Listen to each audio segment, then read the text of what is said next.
The invasion begins. The Xilorian Empire stretched across 27 star systems, a vast domain of subjugated worlds that cowered before their technological might. For 12 centuries, they had expanded without meaningful resistance, their quantum drives and graviton weaponry rendering conventional defenses obsolete. Their warships, massive constructs of living metal alloys, moved through space like predatory shadows, absorbing rather than reflecting light. Grand Admiral Vazix stood on the command deck of the inevitable Victory, his four-armed silhouette stark against the holographic display of the small blue-green planet designated as Sol 3 by Xilorian astrocartographers. The humans called it Earth, their home, their sanctuary, and soon to be their prison. Such primitive defenses, Vazix remarked, his voice a metallic resonance that filled the command chamber. Their most advanced vessels still rely on chemical propellants and nuclear fission. Their weapons are kinetic or nuclear-based. No quantum technology. No graviton manipulation. Not even rudimentary phase shielding. First Sentinel Nyx nodded, her scaled skin shimmering under the blue glow of the tactical displays. Intelligence suggests they've achieved only interplanetary travel within their own system. No FTL capability. They've sent crude probes to neighboring stars, but nothing more. And yet, Vazix said, genuine puzzlement in his tone, they rejected our terms. 3 standard cycles ago, the Xilorian diplomatic envoy had arrived in Earth's orbit.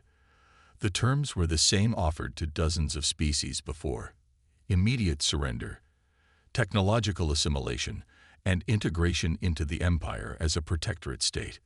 The humans would be permitted to maintain certain cultural identities, but their resources, technologies, and most brilliant minds would serve the Empire.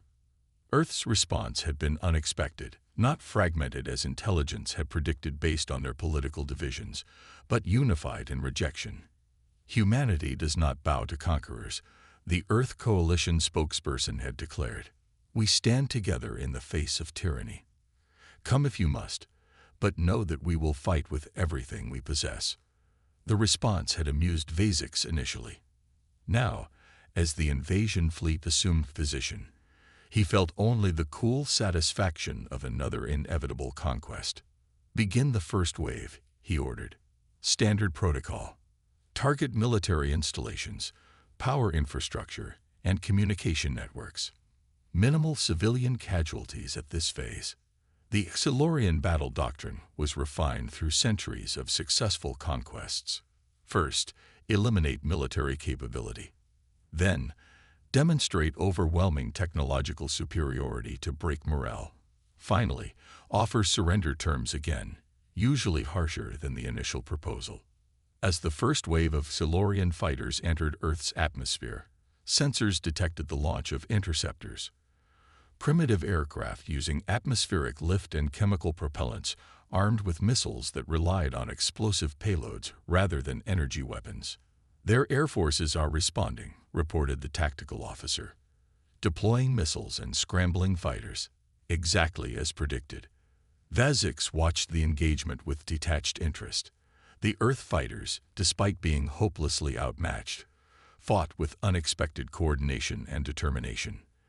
Their tactics were inventive, utilizing atmospheric conditions and terrain features in ways that momentarily confused Xilorian targeting systems. But cleverness could only delay the inevitable. The first wave of Earth's defenders was decimated within minutes, their wreckage scattered across continents. They're adapting quickly, noted Nyx, a hint of respect in her voice. Each engagement lasts 26.7% longer than the previous. They're learning our patterns. Irrelevant, Vazix dismissed. Deploy the second wave. Target their command centers. The second wave consisted of larger assault craft, each capable of neutralizing a major military installation. They entered Earth's atmosphere in a synchronized pattern designed to overwhelm any remaining defenses. But something unexpected happened. Admiral. Anomalous energy readings detected from their orbital defense network. The sensor officer reported, voice sharp with surprise. Before Vazix could respond, Several Xilorian ships in the second wave exploded simultaneously, not the controlled detonations of ships hit by conventional weapons, but catastrophic failures suggesting their power cores had been compromised. "What happened?" demanded Vasix, his forearms tensing in alarm. "Unknown, Admiral. The energy signature doesn't match any known human weapon system." For the first time in centuries of military service, Vasix felt the cold touch of uncertainty. "Show me the source," he ordered. The tactical display shifted, zooming toward Earth's orbital space. For a moment, nothing seemed unusual. Then, emerging from behind Earth's moon like a predator from darkness, came a vessel unlike any in Earth's known defense forces. Sleek and angular, with none of the bulky features of Earth's spacecraft, it moved with a speed and precision that suggested advanced propulsion systems the humans shouldn't possess. Its hull was midnight black, absorbing sensor scans rather than reflecting them, making it difficult to analyze. "Identification," Vasix demanded. "None available, Admiral. This vessel doesn't match any known Earth design." The officer's voice faltered. "It's targeting our third wave now." The mysterious ship fired again, energy weapons lancing out with precision. Not the crude lasers or plasma weapons the Xilorians had expected from Earth technology, but something more refined, more focused. Another 3 Xilorian assault craft exploded. "Recall the second wave," ordered Vasix, his tactical mind rapidly reassessing. "Bring the fleet to full combat readiness. We're facing unknown technology." As the Xilorian forces regrouped, communication channels across Earth's military networks suddenly activated with a single message broadcast on all frequencies, including those the Xilorians had been monitoring. "This is Captain Amelia Hayes of the Earth vessel USS Blackstar to the Xilorian invasion force. You have entered sovereign Earth space and engaged in hostile actions against our planet. You were warned. Now you will understand why." In the command center deep beneath the Rocky Mountains, General Marcus Chen watched the battle unfold with grim satisfaction. Around him, the combined military leadership of Earth's nations monitored the Blackstar's performance with tense anticipation. Project Blackstar, Earth's most closely guarded secret for the past 15 years, was finally revealed. "The Blackstar's stealth systems are performing beyond projections," reported Dr. Sarah Lin, the project's lead scientist. "They still can't get a clear lock on her position." "What about the quantum disruption weapons?" asked Chen. "Functioning at 97% efficiency. Each hit is penetrating their shields as predicted. Their shield technology relies on quantum synchronization, exactly what our weapons are designed to disrupt." Chen nodded, a tight smile forming. Time to show these would-be conquerors that humanity isn't as primitive as they thought. On the Blackstar's bridge, Captain Amelia Hayes stood tall, her posture reflecting years of military discipline. A veteran of Earth's space conflicts, she had been handpicked to command humanity's most advanced vessel.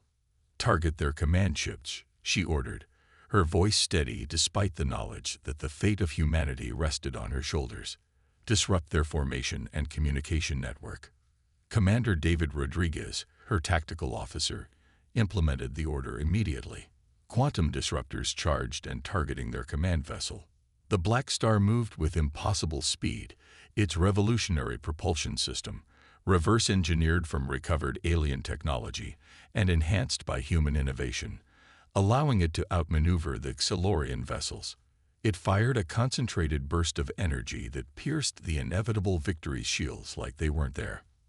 On the Xilorian flagship, alarms blared as systems failed throughout the massive vessel. "Shields compromised.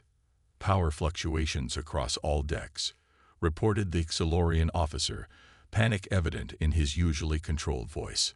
Vasix stared at the tactical display in disbelief. "Impossible.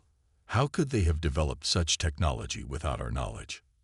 "Admiral, we're receiving transmissions from our ground forces.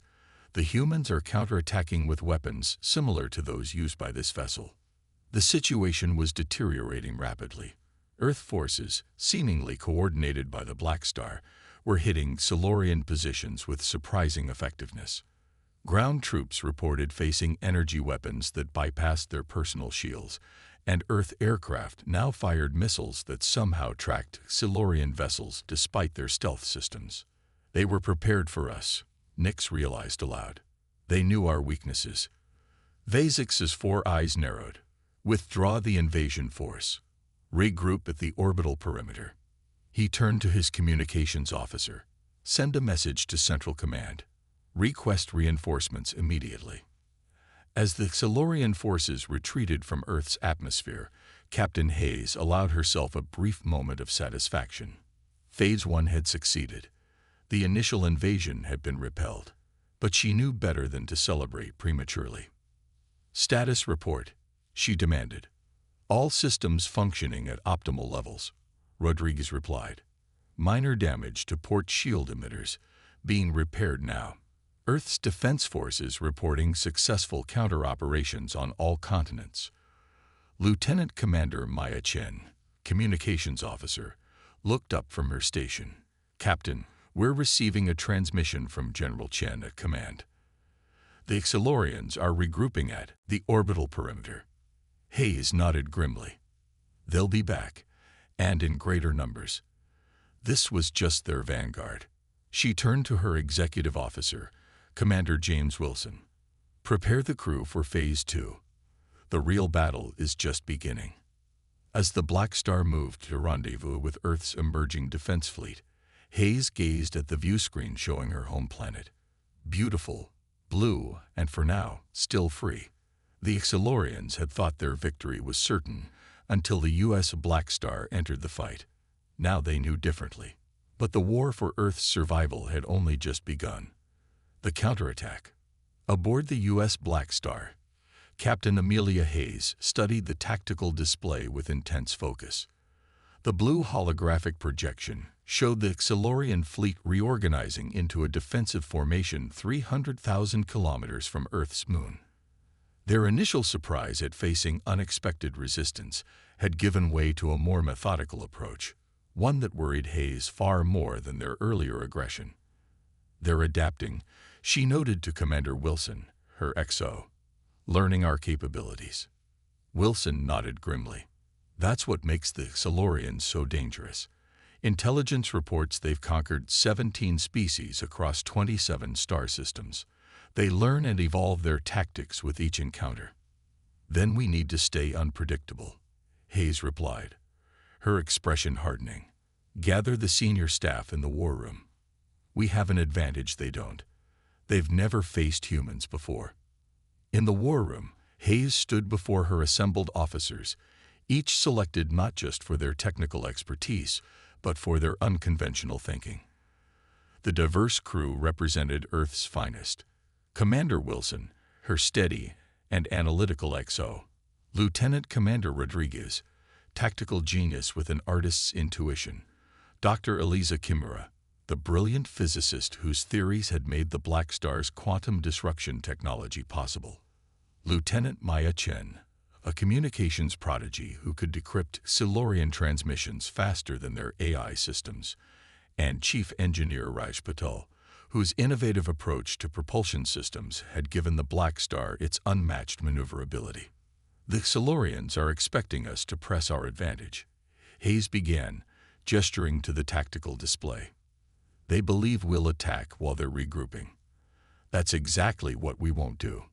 With respect, Captain, Rodriguez interjected, we have them on the defensive. Shouldn't we capitalize on that? Hayes smiled slightly. That's what makes humans different from the Silurians, Commander. We don't always follow tactical orthodoxy.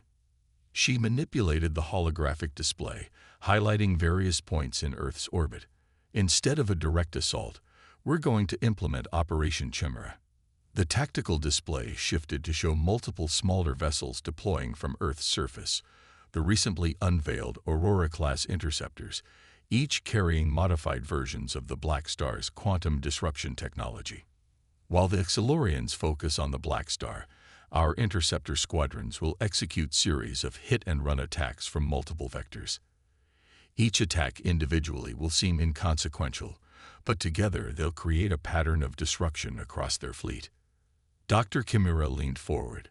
I've been analyzing the data from our first engagement. The Exilorian shields operate on a synchronized quantum field.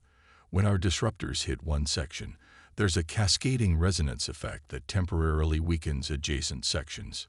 Meaning we don't need to destroy their ships, Hayes continued. Just create enough localized disruptions that their entire defensive network begins to fail.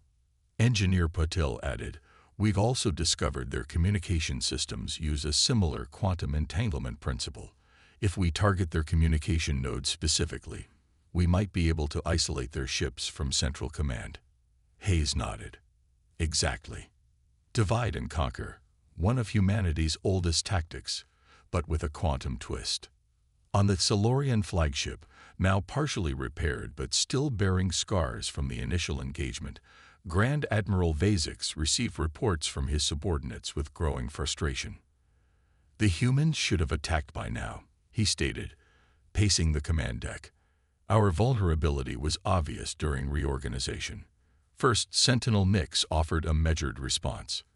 Perhaps they lack confidence in their new vessel. The Blackstar appears to be a prototype. They may be conservative in its deployment. Or perhaps, Vazix mused, they're more cunning than we anticipated. Increase long-range sensor sweeps. I want to know. His order was interrupted by multiple alarm signals as sensors detected incoming craft approaching from various vectors. Multiple small vessels approaching.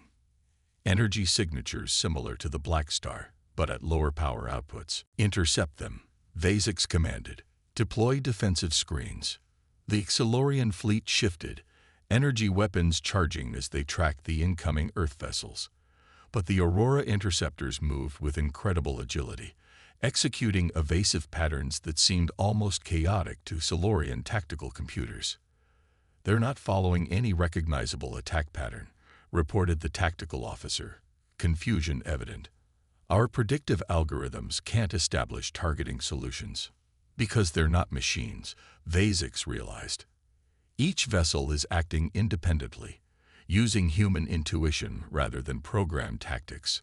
The first wave of Aurora interceptors fired their quantum disruptors, not at the Silurian vessel's critical systems as expected, but at seemingly random points across their hulls. Individual hits caused minimal damage, but as Dr. Kimura had predicted, the quantum resonance began to create interference patterns across the Silurian shields. Shield efficiency dropping across the fleet, reported the Silurian defense officer, down to 78% and falling. The disruption is spreading across our synchronized network. Vazix's expression darkened. Decouple the shield networks. Each vessel maintain independent shielding. But Admiral, that will reduce our overall defensive capability by 34%. Better than losing all shields to cascading failure. Vazix snapped. Do it now.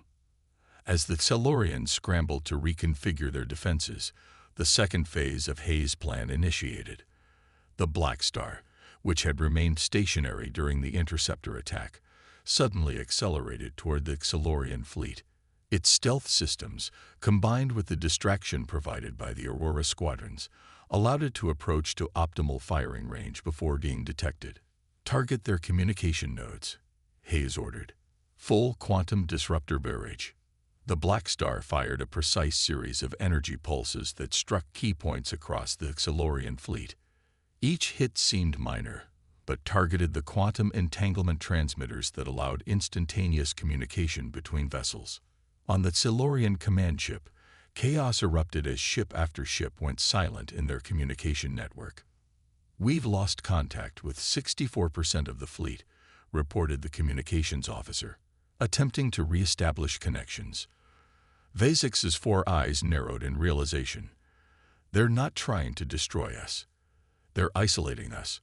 He turned to his tactical officer. Override standard protocols. Direct communication using conventional transmissions. Order all ships to target the Blackstar with everything they have. But the damage was done. The Exilorian fleet, accustomed to perfect synchronization through quantum entanglement, now relied on slower conventional communications. Their coordinated defense faltered as individual captains made decisions without central direction. The Aurora interceptors pressed their advantage, concentrating fire on vessels isolated from the command structure. Earth's larger defense ships, previously held in reserve, now joined the battle, targeting Silurian vessels whose shields had been compromised. Aboard the Blackstar, Hayes watched the tactical display with grim satisfaction. The Silurians rely on perfect coordination and technological superiority, she observed to her officers. Take those away, and they're vulnerable like any other force. Commander Wilson nodded. Their doctrine has no contingency for this scenario. They've never needed one before. Humanity's greatest strength, Hayes replied, has always been our ability to improvise, to think unconventionally when faced with superior force.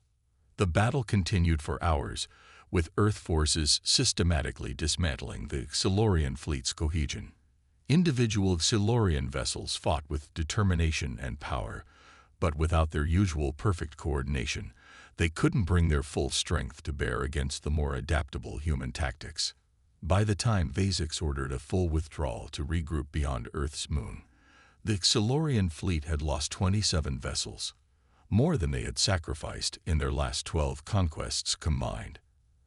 As the Silurians retreated, cheers erupted across Earth's command centers and aboard defense vessels. But on the Blackstar's bridge, Hayes remained solemn. "This isn't over," she warned her celebrating crew. "We've won the battle, but not the war. The Silurians won't underestimate us again, and they'll return with reinforcements." Lieutenant Chen approached her captain with a data tablet. Intelligence has intercepted and decoded a transmission from Admiral Vasix to the Silurian High Command. They're requesting a combat imperative fleet. Hayes' expression grew grave. "How long?" "Their nearest reinforcements are 3 days from our system." Hayes nodded, already calculating. "Then we have 3 days to prepare for an enemy that now knows our capabilities and won't be surprised again." As the Blackstar returned to Earth orbit for repairs and resupply, Hayes gazed at her home planet. The first human victory against the Silurian Empire had been achieved, but at what cost? And would it be enough to prevent the inevitable counterattack? The answer would come all too soon.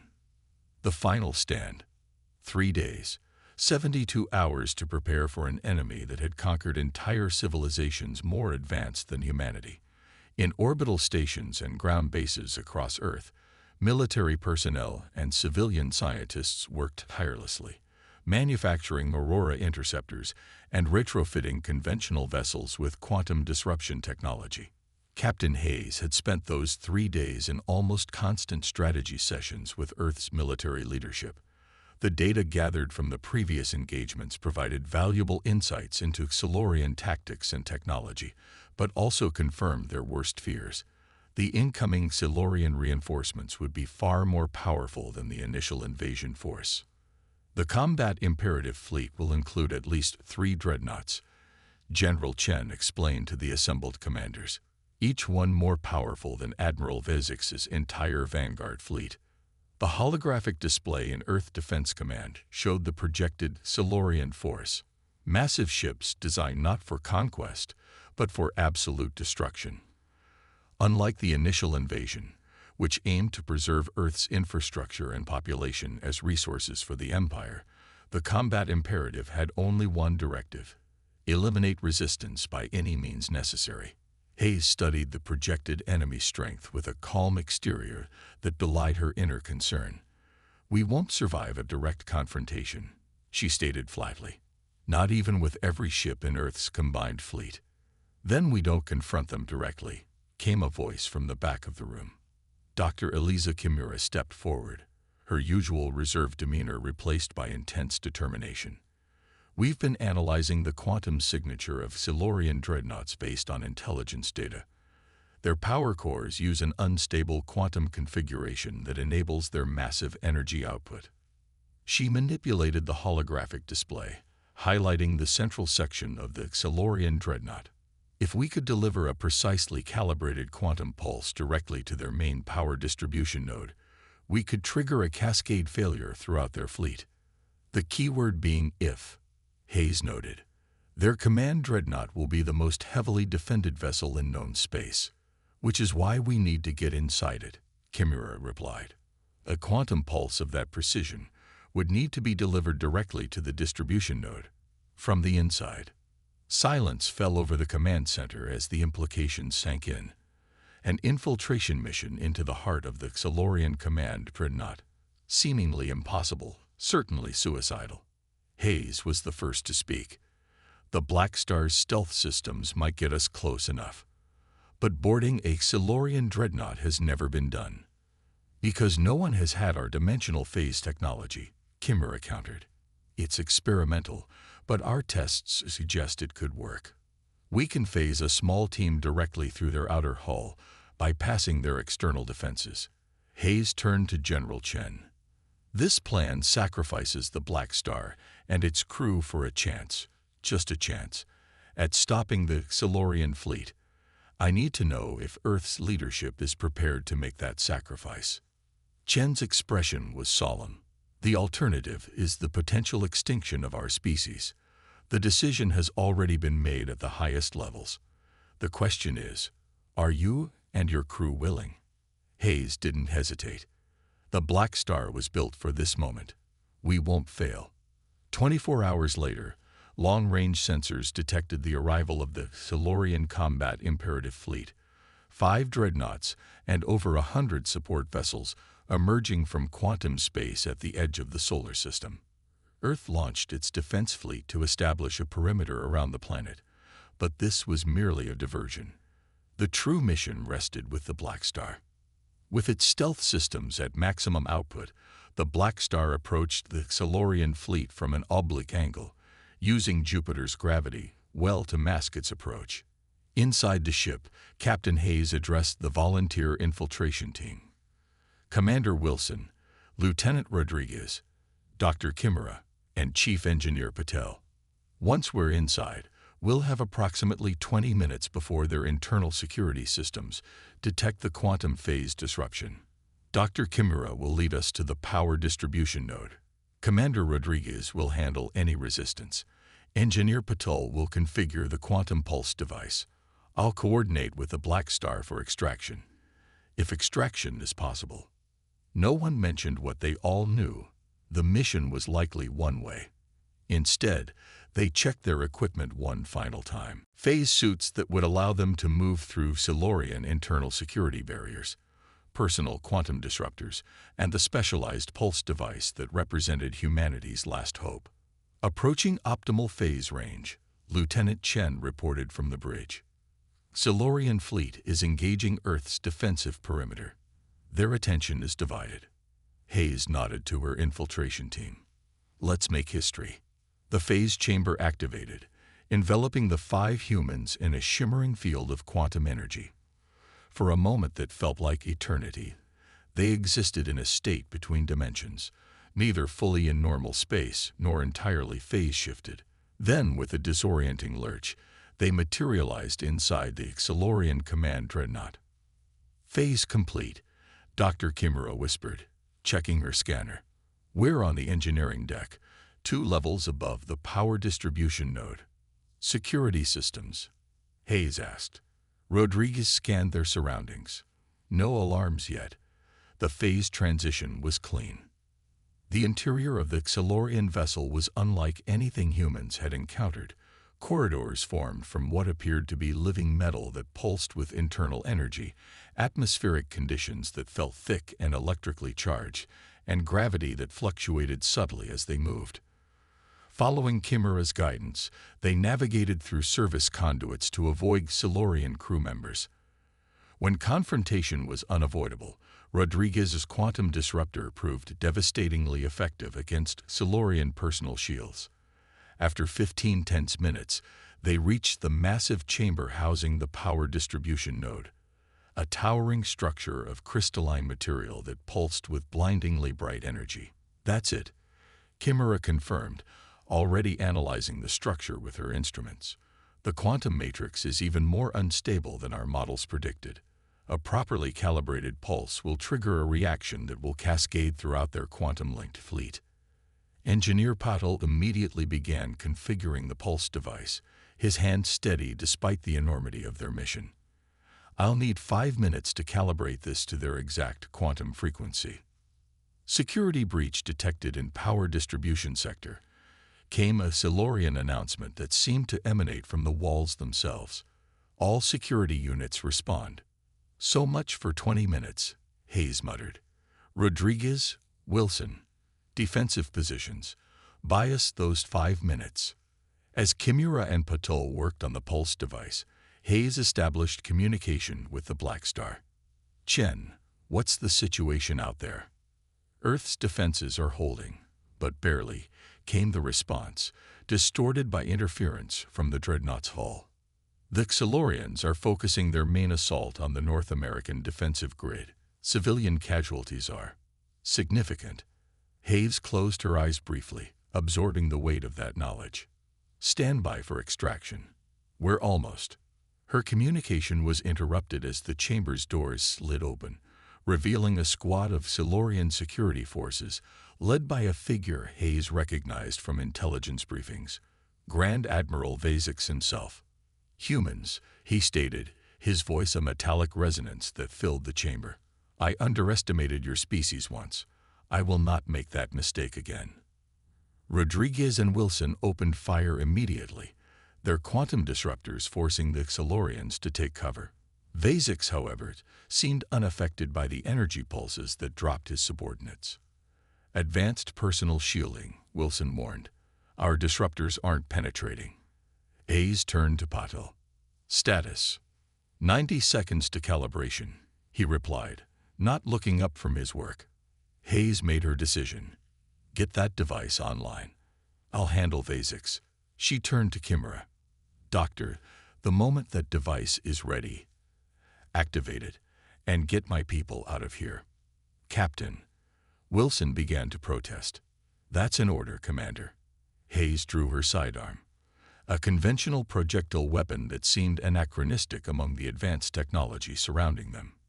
Sometimes old solutions work best on new problems. She stepped into the open, drawing Vasix's attention away from her team. Admiral Vasix. This ends now. The Xilorian admiral regarded her with what might have been curiosity. You are their leader, the one who commands the Blackstar. Surrender now, and I will allow your species the mercy of servitude rather than extinction. Humanity doesn't surrender to tyrants, Hayes replied, echoing Earth's initial response to the Xilorian ultimatum. Then she fired, not at Vasix, but at the environmental control panel behind him. The projectile, simple lead and copper, required no advanced technology to penetrate the panel. Coolant designed to regulate the chamber's atmosphere burst forth, instantly freezing upon contact with Vasix's energy shield. The sudden temperature differential created a feedback loop in his shield generator, causing it to overload and fail. In the moment of Vasix's surprise, Hayes launched herself forward, tackling the much larger alien to the ground. They struggled briefly before Hayes pressed her quantum disruptor directly against Vasix's exoskeleton and fired at point-blank range. Device calibrated, Patel announced. Hayes looked up from Vasix's motionless form. Activate it and go. Get back to the Blackstar. Captain, we're not leaving you, Wilson insisted. Hayes smiled sadly. Someone needs to ensure the Xilorians don't disarm this device before detonation. Now go. That's a direct order. Kimura activated their return phase sequence as Patel initiated the pulse device's countdown. The quantum field enveloped Wilson, Rodriguez, Kimura, and Patel, their forms becoming translucent.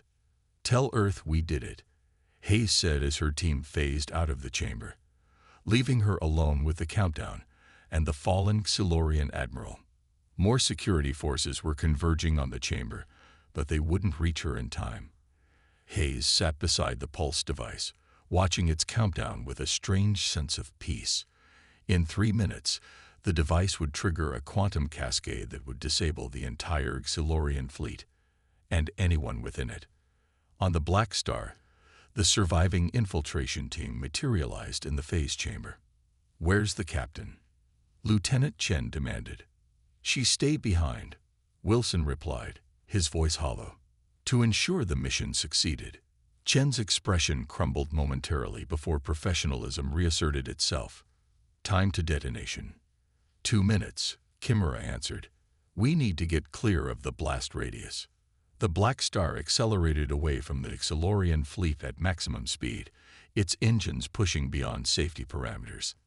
Inside the Dreadnought's power chamber, Hayes watched as Xilorian security forces attempted to breach the sealed doors. They wouldn't make it in time. She looked at the countdown. 30 seconds remaining. "For Earth," she whispered. The quantum pulse activated, sending a precisely calibrated energy wave through the Dreadnought's power distribution system. The unstable quantum matrix that gave the Xilorians their technological advantage became their undoing as the pulse triggered a cascading failure throughout their quantum-linked fleet.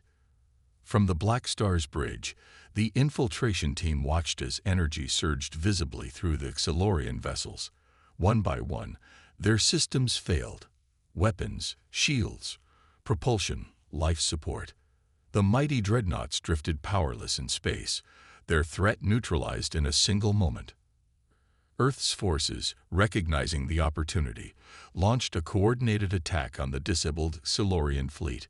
Without their advanced technology, the conquerors found themselves conquered. 3 months later, Earth celebrated its improbable victory and mourned its losses. The Xilorian Empire, for the first time in its 12th-century history, had been defeated.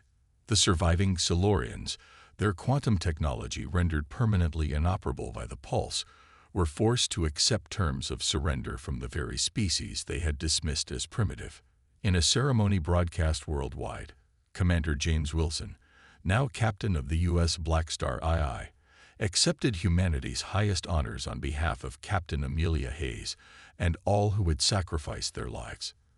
Captain Hayes understood something fundamental about humanity. Wilson told the assembled dignitaries and billions watching worldwide, "Our strength isn't in our technology or our numbers, but in our spirit, our refusal to surrender even when victory seems impossible." As the ceremony concluded, Wilson gazed upward at the night sky. Earth's position in the galaxy had changed forever. With Xilorian technology now being studied and integrated, humanity was poised to join the interstellar community not as conquests, but as equals. The stars that had once seemed so distant now represented humanity's future, a future secured by those who had stood against impossible odds and proven that even the most certain victory could be turned to defeat by human courage, ingenuity, and sacrifice. They had thought their victory was certain, until the U.S. Blackstar arrived and turned the tide. The end.